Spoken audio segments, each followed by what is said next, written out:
So this is just a little video on solvent welding and what it is that's actually going on when we actually make this chemical reaction. So this repair that I had, we had this T, it's a 1-inch T. It reduced to 1/2 inch going this way, feeding to this head, and then kept going to other heads. And then we had another reducer going to 1/2 inch going this way.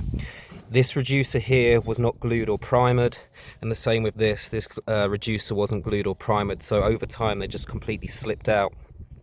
What we do is we use glue and primer. So you put the primer on the fitting and on the inside. We're only putting glue and primer on the places that are actually going to be touching one another. So there is no need to put primer or glue on the inside of the pipe. You just need to put it on the places where they're actually going to glue. So that would be on here and then on the inside of the fitting here.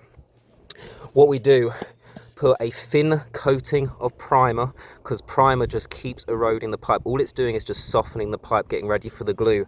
Then we put the glue on, and that's where our chemical reaction happens. It's called solvent welding. We're not just gluing, we're actually bonding. We're fusing these two pieces of pipe together. So instead of it being two pieces of pipe glued together, instead it's now one piece of pipe that is now chemically bonded together.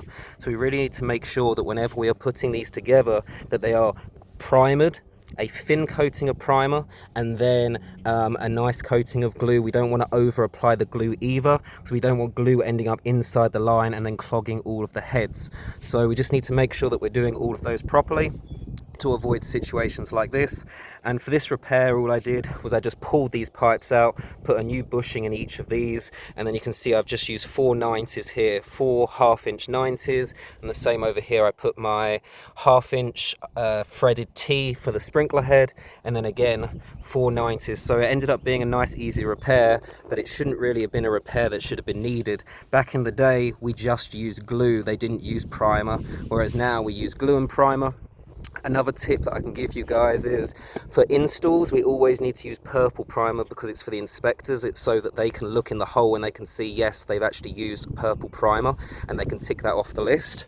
Always carry on your truck clear primer. The reason you should always carry this, if you ever have a spill, you spill this on concrete, the best way to get primer out of concrete is clear primer. So always carry those two. And if you're doing repairs, make sure you've got a decent glue can. So I use Red Hot Blue Glue by Christie's. This only takes 15 minutes to cure. So a repair like this I can do a lot faster. So make sure you're using glue and primer, you're not over applying. Make sure that you put your fittings in the whole way, and only apply glue and primer where the pipe is actually going to be touching one another. Otherwise, all you're going to be doing is just causing issues later on. As I said, the primer will just keep eroding the pipe. It won't stop, and you're just going to cause a break later on.